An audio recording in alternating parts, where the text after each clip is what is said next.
So in the previous session, we have seen the embedded firmware development languages, right? We have started with the assembly language based development. We have seen how we can develop embedded firmware using assembly language, how assembly codes are written and then assembled, and object files are created, right? Then absolute object files are created, and finally it is converted to hex file and bird. We have also seen some advantages of that as well as some drawbacks of that. Another kind of development, embedded firmware development, is using high level language. So it is high level language based development. So here you can use any high level language like C, C++, or Java, which supports cross compiler for the target processor. We can use this for embedded firmware development. So what we mean by cross compiler means we are compiling the programs written in high level language, and the target processor will be using a different operating system, right? The compiler software will be in one operating system, but the target will be using and some other operating system. Such kind of compilers are called cross compilers. So whereas if you normally run C program and compile it, they are just compilers. They will be using the same operating system. Okay, we will come to the differences later, compilers and cross compiler. Okay, anyway, any language, any high level language with a supported cross compiler for any target processor, we can use it for embedded firmware development. Most commonly used high level language is C, or we rather call it embedded C. When we use C for embedded applications, there is a subset of C that is called embedded C. So C is a well defined, easy to use high level language with extensive cross platform development tool support. Okay, so nowadays even for C++, certain cross compilers are coming up, and in C++ also they are building embedded applications.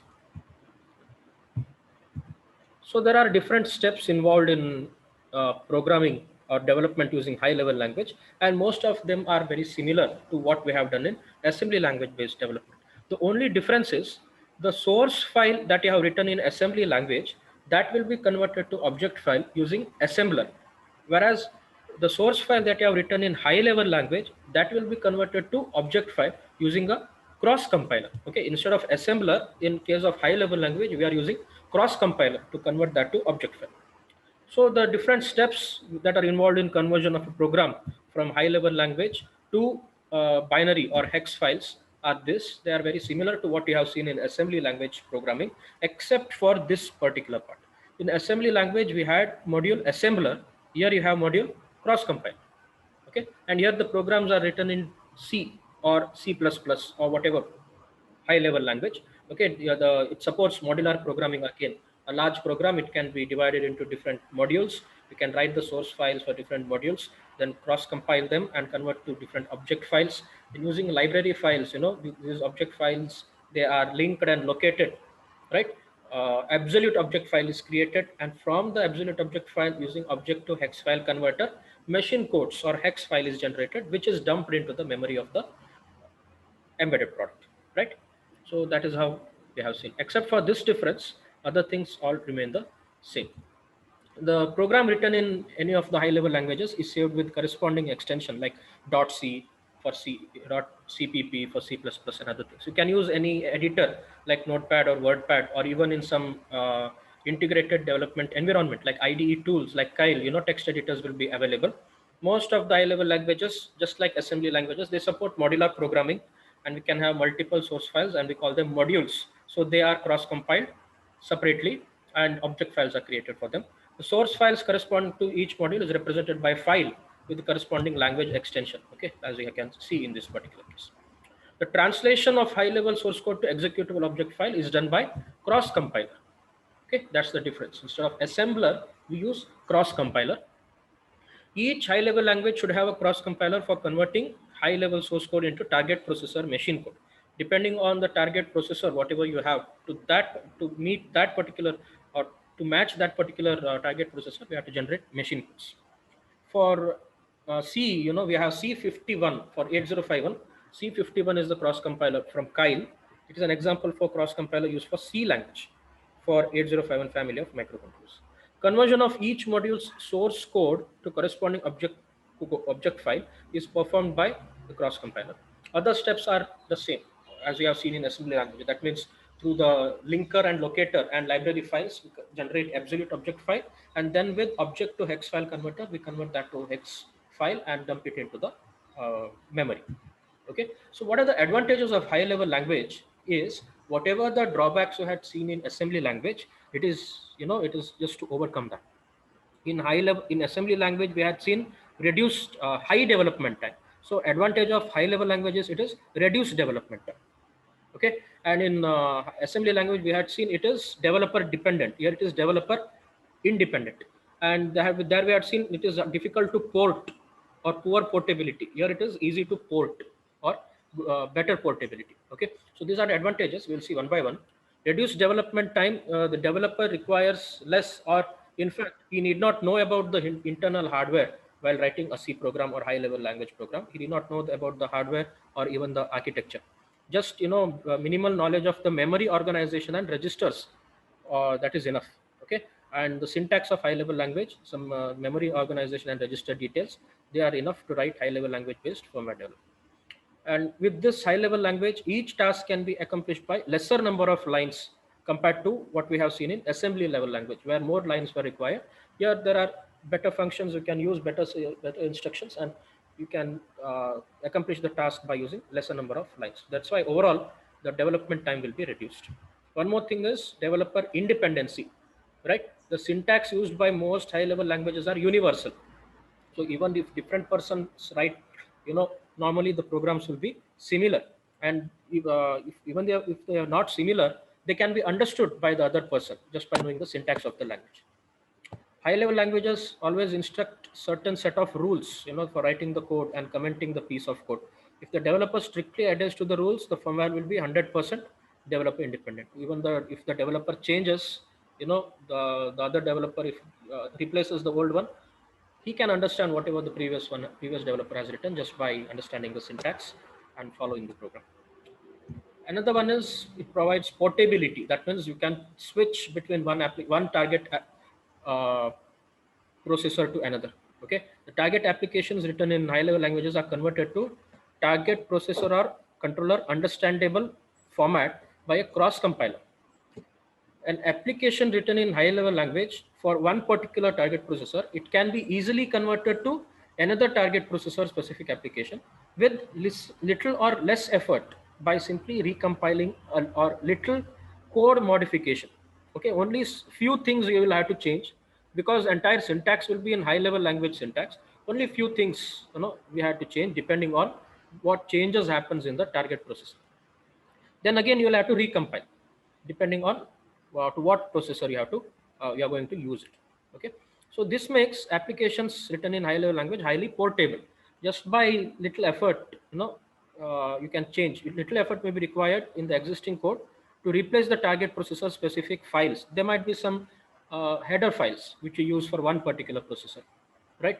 For 8051 you are using different register 51.h. For ARM you are using LPC 1768 or whatever, depending on what kind of processor or microcontroller you are using. Header files will change, some register definitions will change, but overall program, it remains almost same. Okay, that's why we call it flexible or portable. Can change the target applications with little or very less, sometimes no modification. Okay, little modification is enough to port from one target processor to another. There are some disadvantages also. Disadvantages is, when we compile or cross compile, it is generated into hex code. So the code that is generated, it might not be memory optimized. That means it might take more memory than it would have taken if it was assembly language codes. So it is poor optimization by cross compilers. So some cross compilers available for high level languages may not be so efficient in generating optimized target processor specific instructions. Okay, that means they take some more size, okay, or create unwanted increase in the size of the code that is generated. The target images created by such compilers, they may be messy or non-optimized. For example, non-optimized in terms of performance as well as code size also. For example, the task achieved by cross-compiler generated machine instructions from a high-level language may be achieved through a lesser number of instructions if the same is done using target processor specific machine codes. Okay, if you're directly writing machine codes or in assembly language, it could have taken lesser memory, but if you do that using a high level language and then cross compile and generate machine instructions, it will take obviously a little more memory. And also if the number of instructions, the size of instructions increases, the time required to execute a task also increases. Okay. However, some modern cross compilers are making some changes in the design to optimize both code size and performance. Another limitation is it is not suitable for low level hardware like device drivers and all. Okay. They are not efficient in accessing low level hardware where hardware access timing is critical. Normally if the order is of nanoseconds or microseconds, it has to be in machine code or assembly code. Then high investment cost, the investment required for high level language based development tools like IDE platforms, they are little higher compared to assembly language development tools. Those are the limitations. Next, the concept is the next concept is we can mix this assembly language and high level language. See, we have seen both of them have got some advantages. Okay. If you give the disadvantages or drawbacks, both of them have got the advantages. So to make best use of advantages of both, we can mix them and use according to our needs. Certain embedded firmware development situations may demand the mixing of high level language and assembly and vice versa. So there can be three ways of mixing them. One is mixing assembly language with high level language, mixing high level language with assembly language, and inline assembly programming. So these two may look similar, but what they actually mean is mixing assembly language with high level language means the main program will be in high level language. Okay. Then for some small tasks or some routines or procedures or functions, we write in assembly language and we call that function or routine and then return back to high level language. Okay. Main program will be in high level language. Some parts we will write in assembly language. In the second one, the main program will be in assembly language. Some parts we will write in high level language, right? Then inline assembly programming means the entire code will be in C or high level language. In between, we are writing in assembly language. We are not writing it as a subprogram. We are writing it inline. Inline means it is not calling a function or something. So it will be there as part of the program itself. So we will look at these concepts one by one. First one is mixing assembly language with high level language. So when we have to use this, so main program will be in high level language. Okay. So normally assembly routines are mixed with C or high level language in situations where the entire program is written in C, and the cross compiler that we are using, it does not have built-in support for implementing certain features like for interrupt service routine functions. If interrupt occurs, to manage that and all, if it does not have the features, then for that particular things only we have to write in assembly language. Or the other case might be if the programmer wants to take advantage of the speed and optimized code. The memory optimization, it is better in assembly language. So if a programmer wants to take advantage of that, okay, of the speed and optimized code offered by machine code generated by handwritten assembly rather than cross compiler generated machine code. So in that case, we can write the entire programming in C and mix that with mix assembly language program into that. Also, when accessing certain low level hardware, the timing specifications may be very critical, and the cross compiler generated binary, or the when you write a C program or high level language program and cross compile it, and whatever the codes are generated from that, they may not be able to offer the required time specifications. That means within a particular time they may not be able to access that. Okay. The writing hardware or peripheral access routine in processor controller assembly language and then invoking it from C.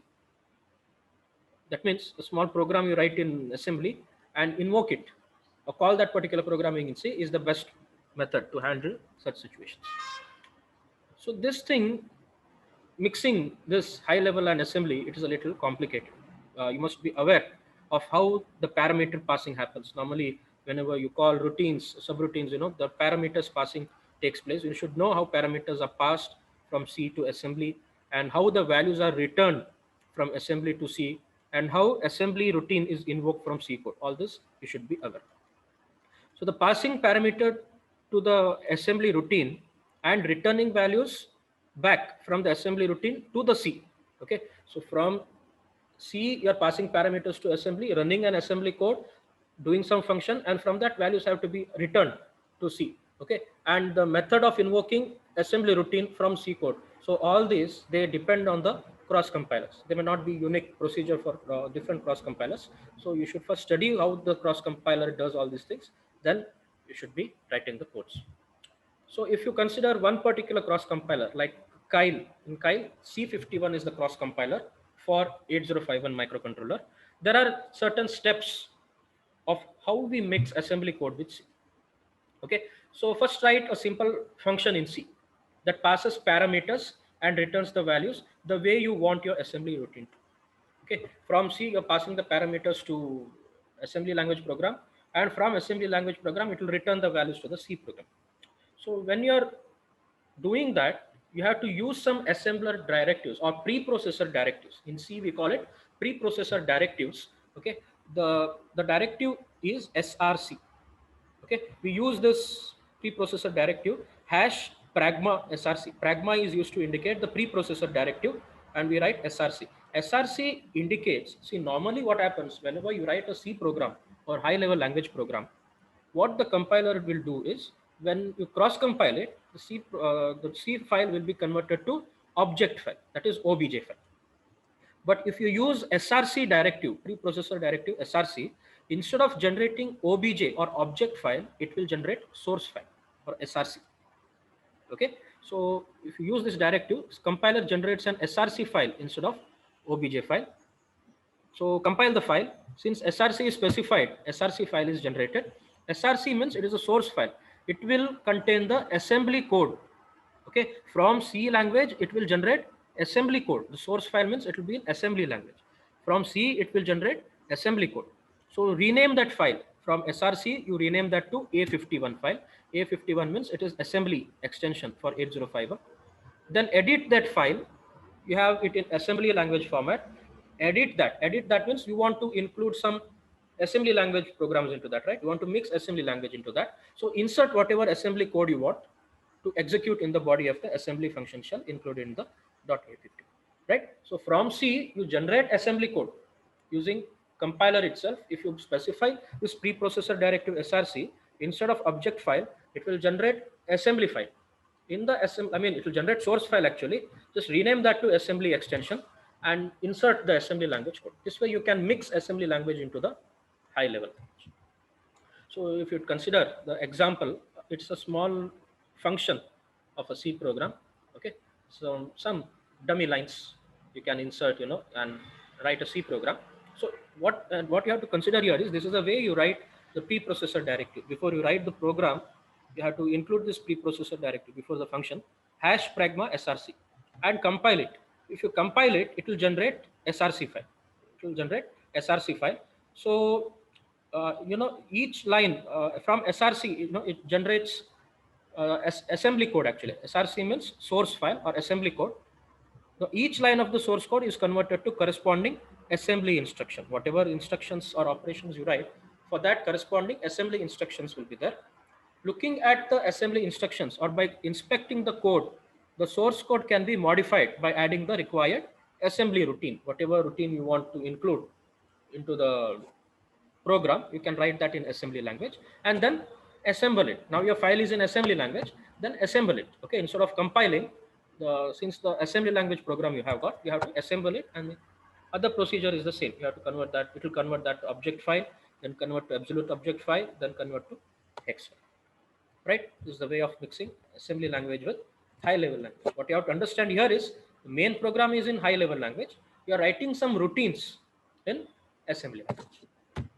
Next is mixing high level language with assembly program.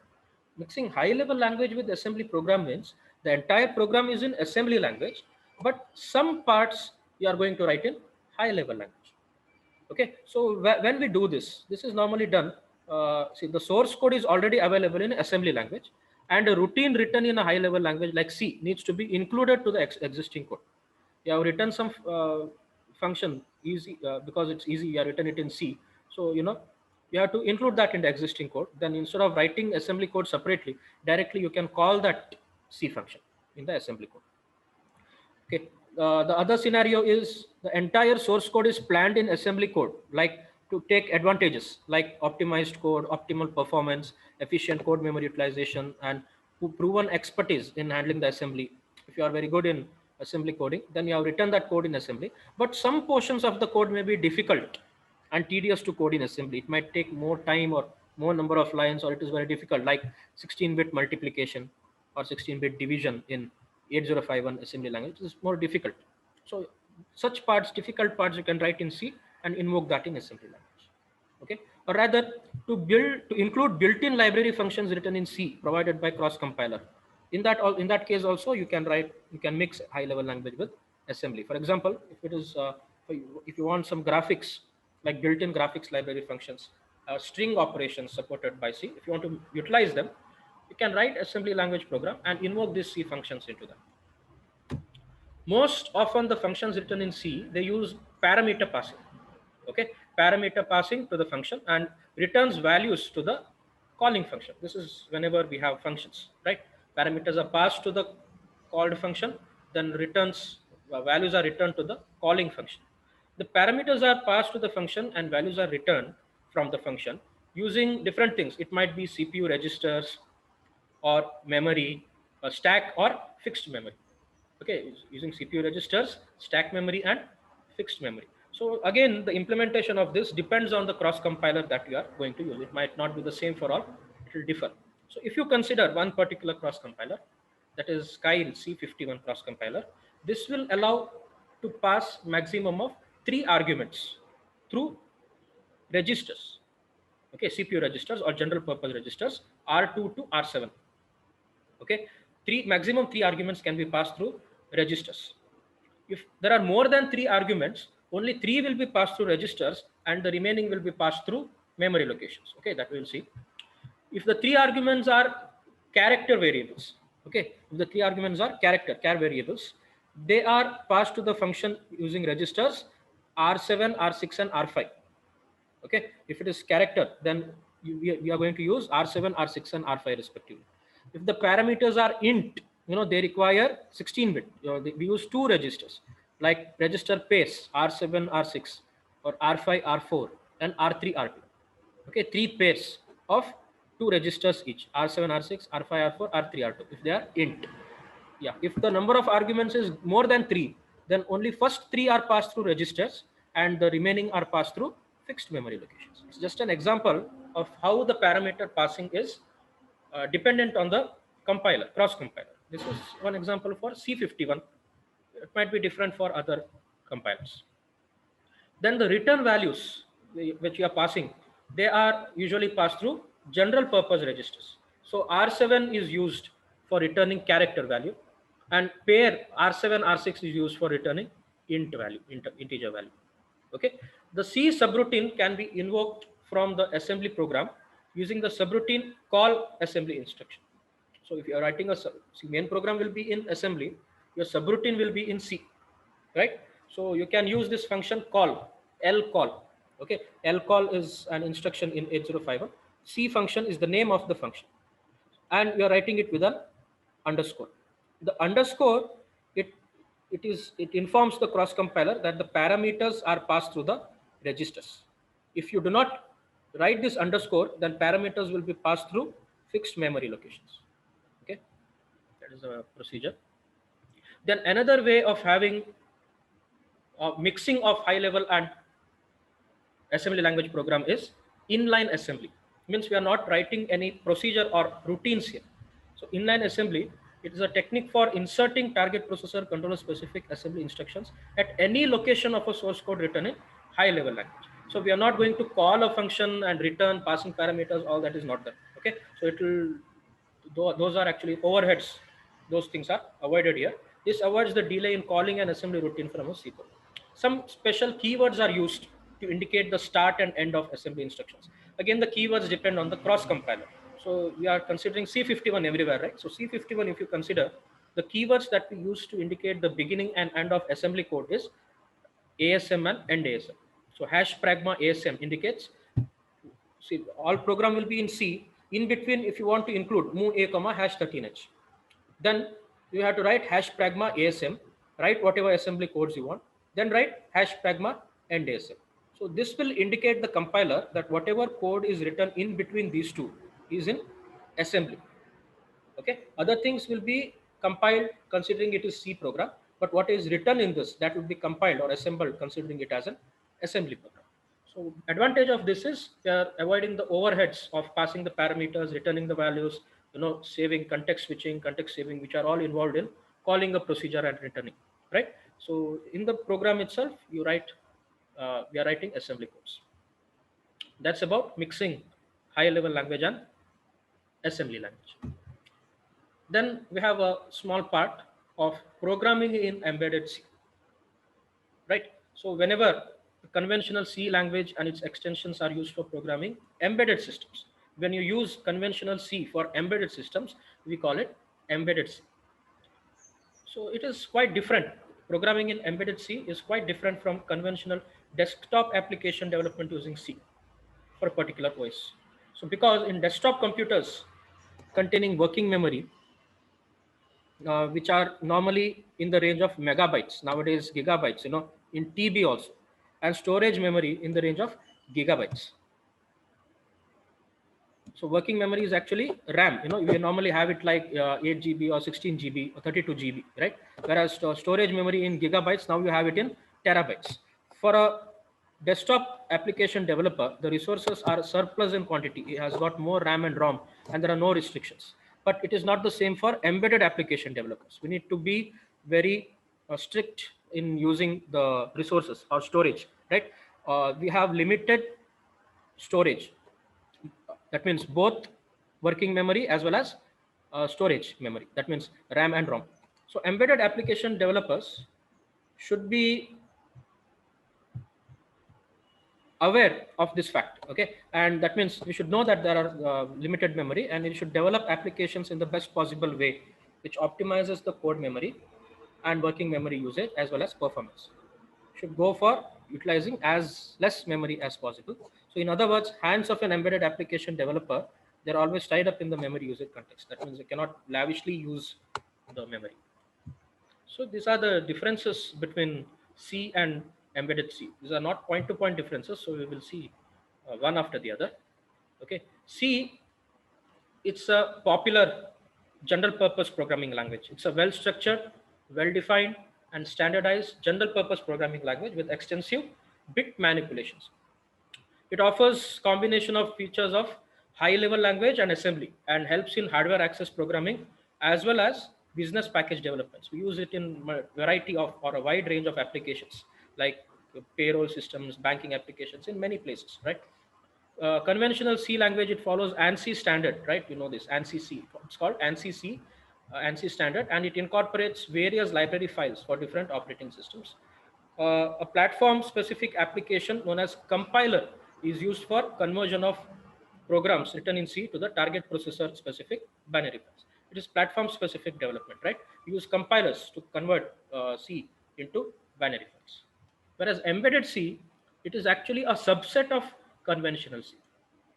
It supports all C instructions, and along with that, some target processor or controller specific instructions and functions are also supported in embedded C. So the standard library, the standard ANSI C library, it is tailored. Tailored means some modifications are made to the target processor or controller library files in embedded C. Okay, and the implementation of the processor specific instructions, that depends on processor as well as the cross compiler that we are using for particular embedded C language, right? The a software program which we use for embedded C is cross compiler. For C we use compiler. For embedded C we use cross compiler. It is used for conversion of programs written in embedded C to target processor or controller specific instructions. Okay, so this is about C and embedded C. C, which is used for embedded applications, is called embedded C, and it is little tailored or modified to suit the demands of the required target processor or controller, and with some target process specific functions and instructions. Then the last part we have compiler and cross compiler. Compiler and cross compiler. Compiler is a software tool that converts the source code written in a high level language on top of a particular operating system running on a specific target processor architecture. Okay, whatever the operating system you have where the compiler is running, the target processor will also have the same operating system. Here the operating system, the compiler program and the application making use of the source code run on the same target processor. The source code is converted to target processor specific machine instructions. Okay, normally if you consider Intel x86 or whatever the processors you have in your system, okay, so they use compilers. They are also called native compilers because it generates machine code for the same machine on which it is running. Whereas if you are writing some code for a microcontroller which is not there in your system, it is somewhere on some other board, then we are actually using cross compiler. Okay, the development in compiler, it is platform specific, OS as well as target processor on which the OS is running, right? And the compilers, they are normally called native compilers. A native compiler generates machine code for the same machine or processor on which it is running. Okay, for example, in your computer, in your PC, you have Intel i3. Okay, if you are writing a program in C and compiling it and converting to machine code for Intel i3, then what you are doing is, what you are using is a compiler. Okay, but if you want to write a code, machine code, generate a machine code for some 8051 or some ARM microcontroller, and the platform you are using is on your computer has a different processor, right? Your computer has a different processor, but the target processor is different. In that case, whatever the software you're using is cross compiler. Cross compilers are software tools used in cross-platform development applications. Cross-platform development means the compiler running on a particular target processor or OS converts the source code to machine code for a target processor whose architecture and instruction set is different from the processor on which the compiler is running, or for an operating system which is different from the current development environment operating system. Like you might be using Windows operating system, but if you are developing it for ARM and you might be having Android as the operating system there, that is called cross platform development, right? That is where we use cross compilers. So embedded system development is one best example for cross platform development. Embedded firmware is developed on a machine with Intel or AMD processors, normally that we use in our computers or desktops. Intel or AMD processor or any other target processors, and the same is converted into machine code for any other target processor architecture. It may be 8051 PIC or ARM microcontrollers. Okay, Kyle C51 is an example for cross compiler. There, it is running on one particular system with one particular processor, one particular operating system, but the target processor's architecture and operating system will be different. In embedded firmware application, whenever we use the term compiler, we actually refer to cross compiler.